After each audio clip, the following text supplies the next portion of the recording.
작고 가까운 것에서 큰 변화의 힘을 읽어내는 법. 숨은 혁신 찾기. 토마토 출판사에서 나왔고요.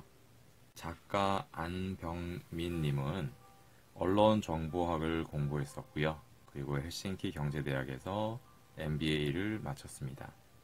그리고 많은 기업에서 마케팅 관련된 업무를 하셨고요. 현재는 열린 비즈랩 대표로 계시면서 경영혁신, 마케팅, 리더십에 대한 연구와 강의, 자문집필을 하고 계십니다. 저기 멀리가 아닌 지금 여기. 수십만 년 전 수렵 채집 시대는 평등의 세상이었습니다. 좋은 것이 있으면 함께 나누었습니다. 그게 윤리적인 행동이어서가 아닙니다. 늘 이동하며 사는 삶이었기에 개인적 부의 축적 자체가 불가능했기 때문입니다. 가능했다고 하더라도 그랬다간 무리에서 금세 쫓겨났을 겁니다. 하지만 농경시대로 접어들면서 부와 정치적 권력의 고른 배분에 금이 가기 시작합니다. 힘센 남자들이 바깥일을 하고 상대적으로 힘이 약한 여자들이 안살림을 챙기게 된 것도 이 무렵입니다. 부의 세습을 위해 여성의 정조 또한 강조되던 시절입니다. 17세기의 산업혁명은 또 한 번의 커다란 변화를 빚어냅니다.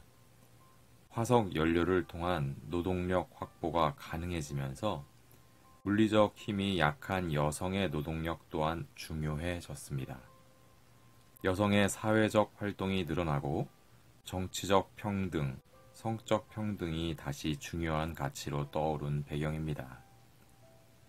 이처럼 가치관이란 건 시대적 상황의 산물이라는 게 스탠퍼드대 이언 모리스 교수가 가치관의 탄생이라는 책을 통해 세상에 던진 메시지입니다. 시대가 변하면 가치도 변한다는 게 골자입니다.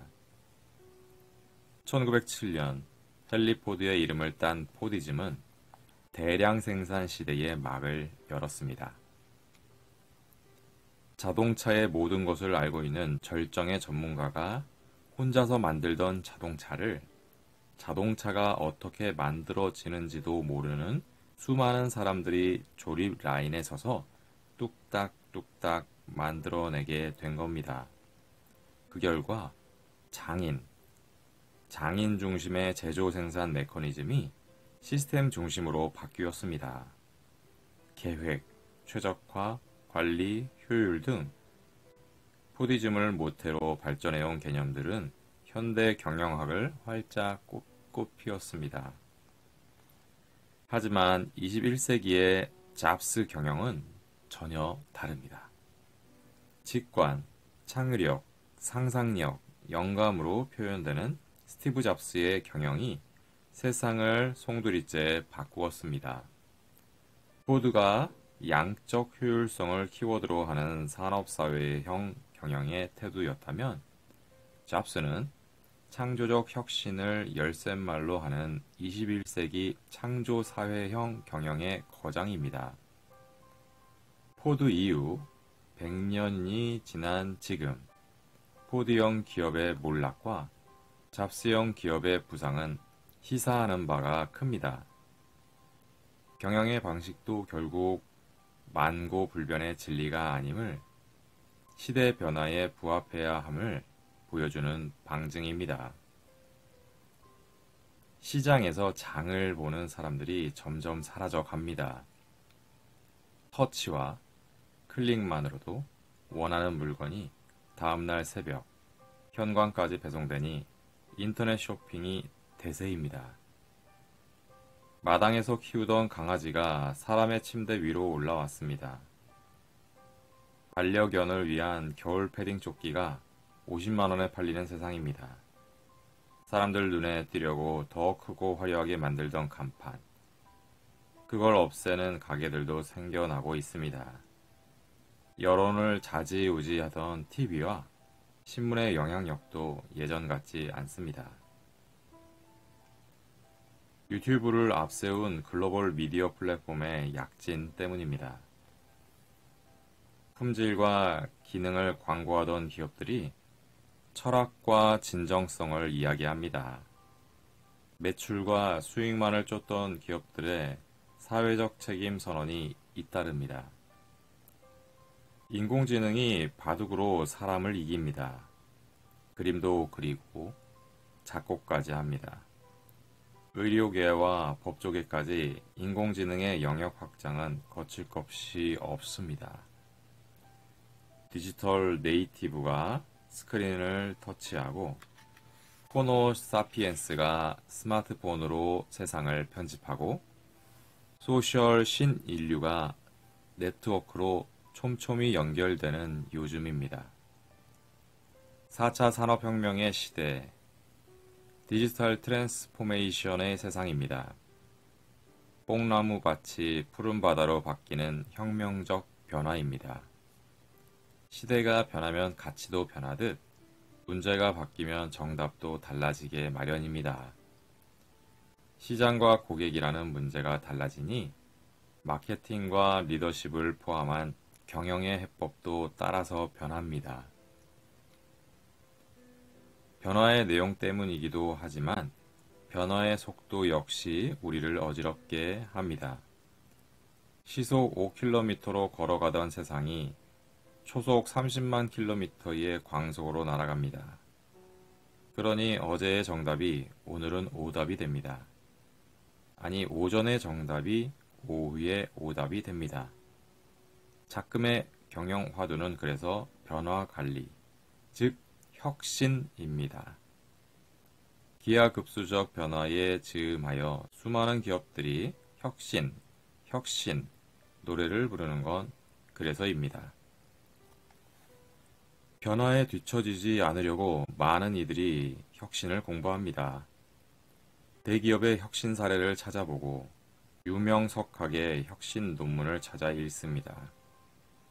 하지만 뭔가 허전합니다. 와닿지 않습니다. 수영을 책으로 배울 수 없듯 혁신도 개념으로 익힌다고 될 일이 아니기 때문입니다. 직접 물에 들어가 팔을 젓고 다리를 차야 합니다.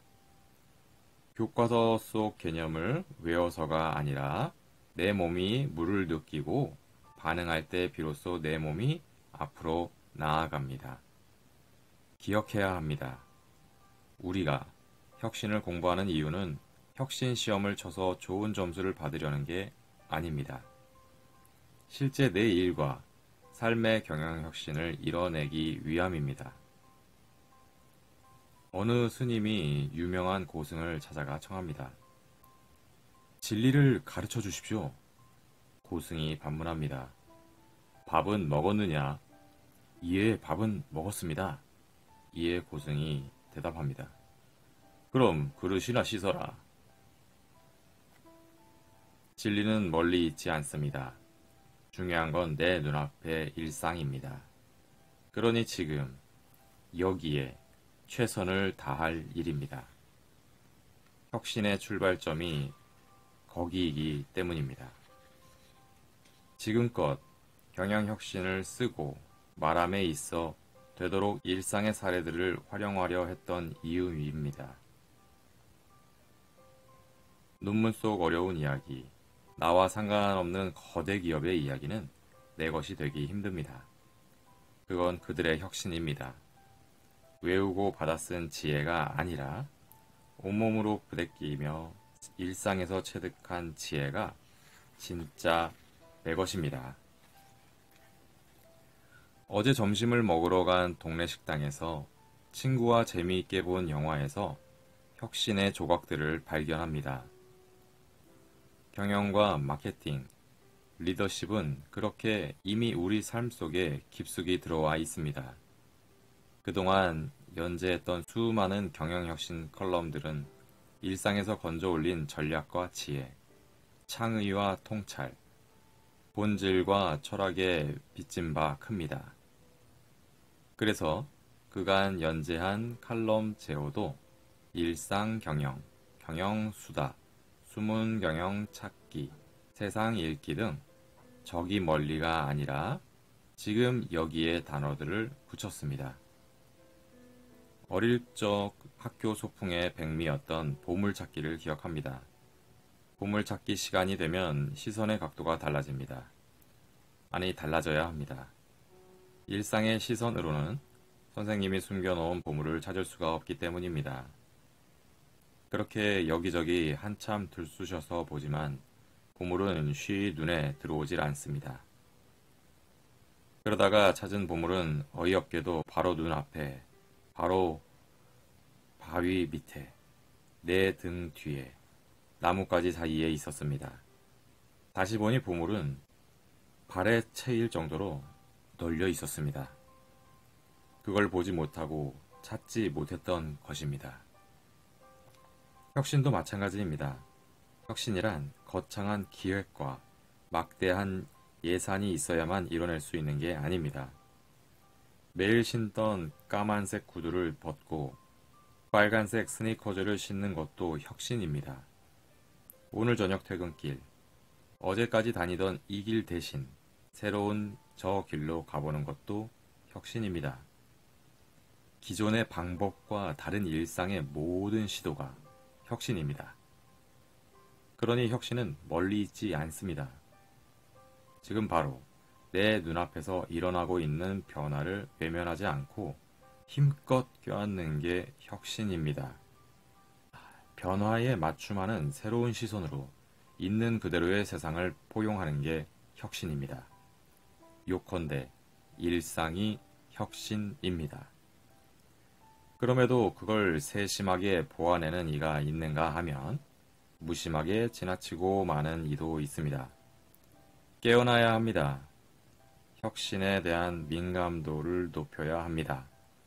남들은 찾지 못하는 숨어있는 혁신의 조각들을 크든 작든 내 일을 꾸려가는 이 땅의 모든 리더분들과 함께 찾고 싶었습니다.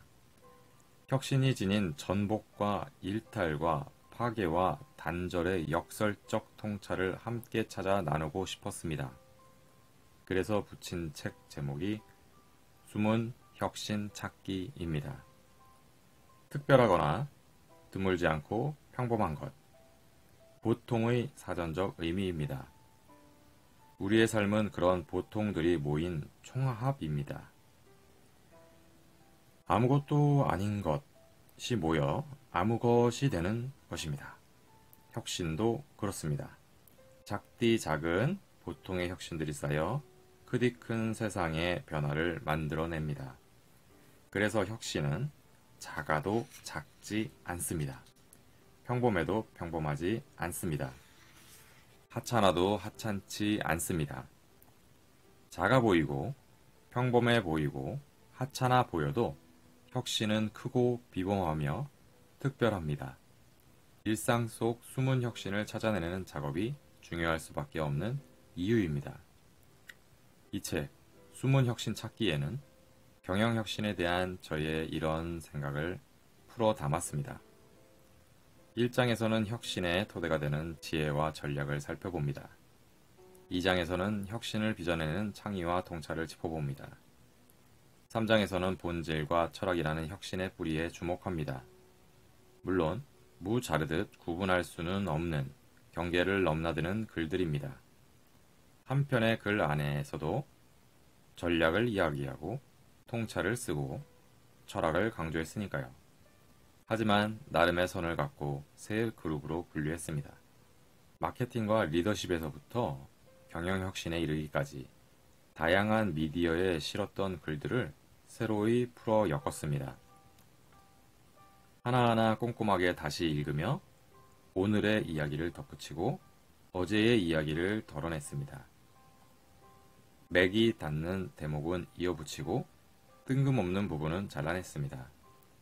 시간의 감옥에 갇혀 있던 글들을 다시금 현재로 소환해내는 나름의 노력입니다. 글 읽기에 불편함이 없도록 꽃단장까지는 아니더라도 깔끔하게 세 단장했습니다. 그렇게 세심하게 손을 보아 쓸만한 녀석들을 골라내어 묶었습니다. 물론 혼자만의 힘으로 가능한 일이 아닙니다. 출판사를 비롯하여 주변의 많은 분들이 뜻과 힘을 모아주셨기에 할 수 있었던 일입니다. 감사할 따름입니다. 오랜 시간 졸고를 위해 귀한 지면을 아낌없이 내어주신 유수의 언론 미디어들에게도 이 자리를 빌려 감사의 인사를 전합니다. 경영은 비단 CEO나 리더만의 전유물이 아닙니다.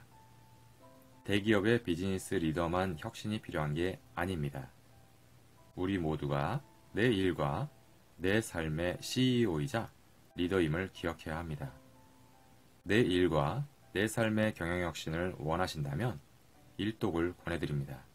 그래서 어제와는 다른 오늘, 오늘과는 다른 내일을 빚으셨으면 좋겠습니다. 일상이 경영이고 경영은 혁신입니다. 챕터는 크게 3개의 챕터로 나눠집니다. 그리고 각 챕터에 하나씩 골라서 읽어드리도록 하겠습니다. 다른 상황, 다른 선택. 김태호와 나영석의 브랜드 전략. 말 그대로 무모한 도전이었습니다. 기차와 달리기 시합을 한다든가 황소와 줄다리기를 한다든가 하는 하찮기 짝이 없는 도전들이었습니다. 2005년 봄에 시작되어 아무도 관심을 주지 않았던 그 무모한 도전이 진화의 진화를 거듭하며 이어지다가 막을 내린 게 2018년이니 횟수로 무려 14년입니다. 물론 다소간의 부침이야 있었지만 명실상부한 국민 예능 프로그램이었습니다. 김태호 PD가 이끌던 무한도전 이야기입니다. 그동안 쏟아낸 레전드급 특집이 수십 편입니다. 대표적인 게 무한도전 가요제, 무한상사, 모친소와 토토가 특집입니다. 레슬링과 조정, 스포츠 댄스 등 스포츠를 통해 시청자들의 웃음과 눈물을 동시에 자아낸 감동의 작품도 여러 편입니다. 기존에 없던 리얼 버라이어티라는 새로운 장르를 개척하며 우리나라 예능 방송사에 한 획을 그은 무한도전입니다. 그렇게 무한도전은 살아있는 전설이 되었고 거대한 플랫폼이 되었습니다. 예능 명장 김태호 PD는 이 모든 것을 무한도전이라는 메가 브랜드로 엮어냈습니다. 마케팅으로 치자면 통합 브랜드 전략입니다. 반면 또 다른 예능 명장 나영석 PD의 전략은 다릅니다. 시청자들에게 눈도장을 찍은 그의 대표작은 1박 2일이었습니다. 전국 방방곡곡 우리나라의 아름다운 자연과 그 품에 안겨 사는 사람의 모습을 보여줌으로써 많은 시청자의 사랑을 받은 인기 프로그램입니다. 하지만 끝이 아니었습니다. CJ로 적을 옮긴 후 연달아 홈런을 터뜨렸습니다. 꽃보다 할배, 꽃보다 누나, 꽃보다 청춘 시리즈가 이어졌고 그 뒤를 삼시세끼, 신서유기가 바쳤으며 윤식당에 이은 강식당, 그리고 알쓸신잡까지 하나하나가 메가톤급 태풍이었습니다. 낯선 환경에 출연자를 몰아넣고 그 반응을 세상에 없는 따뜻한 시선으로 보여주는 게 그의 장기입니다. 아니나 다를까 시즌제로 진행된 그의 작품들은 각각 독립적인 파워 브랜드가 되었습니다. 역시 마케팅의 관점에서 보자면 개별 브랜드 전략입니다. 통합 브랜드 전략과 개별 브랜드 전략 비교. 마케팅에 있어 브랜드를 관리하고 운영하는데도 이 두 가지 전략이 필요합니다. 먼저 통합 브랜드 전략은 다양한 제품군의 하나의 브랜드를 활용하는 겁니다. 자동차 브랜드 BMW가 대표적인 예입니다. BMW도 다른 자동차 회사들처럼 다양한 사양의 다양한 차종을 생산합니다. 하지만 그 차들의 브랜드는 모두 BMW입니다. 개별적인 모델들을 구분하는 건 숫자와 기호일 뿐 BMW라는 브랜드는 동일하게 적용됩니다. GE도 그렇습니다. G 역시 에어컨, 냉장고, 세탁기 등의 가전제품들뿐만 아니라 다리미와 전구 등에 이르기까지 G라는 브랜드를 붙입니다. 같은 브랜드를 활용하니 마케팅 비용이 줄고 커뮤니케이션 효율이 높아집니다. 통합 브랜드 전략의 장점입니다. 물론 단점도 있습니다. 한 제품에 문제가 생기면 브랜드 전체 라인업에도 부정적인 영향을 끼친다는 점입니다. 예컨대 BMW 7 시리즈 차종에서 문제가 발생하면 BMW 전체 브랜드에 대한 고객 인식이 나빠질 수 있다는 겁니다. 이와 달리 개별 브랜드 전략은 다양한 제품군에 각기 다른 브랜드를 붙여주는 전략입니다. 제품의 속성과 이미지에 맞추어 브랜드를 붙여주니 브랜드의 초점이 명확해집니다. 브랜드가 독립적으로 운영되니 하나의 제품군에 문제가 생겨도 다른 제품군으로의 전이가 쉽지 않다는 것이 장점입니다. 반면 개별 브랜드 하나하나를 다 키워주려면 마케팅 비용이 많이 들 수밖에 없습니다. 개별 브랜드 전략의 대표의 주자는 P&G입니다. P&G는 수많은 제품군을 생산, 운영하지만 브랜드는 제각각입니다. 타이드, 페브리즈, 다우니, 아이보리, 펜틴, 위스퍼, 질레트, 오랄비, 웰라.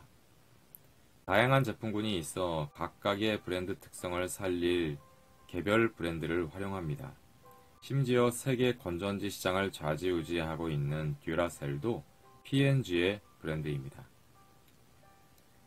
얼핏 보면 모두 다른 회사들에서 만든 제품처럼 보입니다. 그만큼 개별 브랜드들은 저마다 원칙과 기준에 따라 독립적으로 운영됩니다. 꽃보다 청춘이나 삼시세끼, 신서유기, 알쓸신잡 등은 개별 브랜드 전략의 성과를 오롯이 보여주는 사례입니다. 윤식당을 원전으로 하여 만들어낸 강식당은 개별 브랜드 간의 교차와 융합이라는 새로운 성공 방정식도 증명해냈습니다. 이런 식이라면 할배들이 주인공이 된 알쓸신잡, 연기하는 할배나 중년 여배우들이 머나먼 이국 땅으로 그림 같은 식당을 운영하는 누나식당도 없으란 법이 없습니다. 나영석 사단의 후속작이 더욱 기대되는 이유입니다. 나에게 맞는 브랜드 전략은 현대자동차와 쌍용자동차의 전략 비교에 대한 짧은 기사를 하나 보았습니다. 현대차는 차종을 늘리는 데 집중하고 쌍용차는 SUV라는 특정 분야에 집중한다는 게 골자였습니다. 승용차 시장에 있어 소형차 액센트부터 대형 세단까지 16개의 모델을 만들어내는 현대차와 SUV에 특화해 단 6개의 모델을 만들어내는 쌍용차. 어느 전략이 더 낫다고 말할 수는 없습니다. 각 기업이 처한 상황이나 맥락에 따라 당연히 다를 수 있고 또 달라야 하는 분야입니다. 생존과 성장을 위한 각 기업의 서로 다른 전략이자 선택일 뿐입니다. 김태호 PD와 나영석 PD도 마찬가지입니다. 두 사람의 선택을 갈라놓은 것은 시즌제였다는 게 제 생각입니다. 시즌제를 토대로 다양한 상품 라인업을 구성할 수 있었던 나영석 PD와 엄청난 규모의 광고 매출에 발이 묶여 매주 무한도전이라는 단일 상품으로 방송 시간대를 채울 수밖에 없었던 김태호 PD의 브랜드 전략은 같을 수가 없습니다. 기업의 브랜드 포트폴리오도 이런 관점에서 살펴보아야 합니다. 고객의 머릿속에서 이미 폐기 처분된 고루한 브랜드를 신주단지 모시듯 가져가는 것도 문제이고 늘 새로운 브랜드를 전가의 보도처럼 꺼내드는 것도 문제입니다.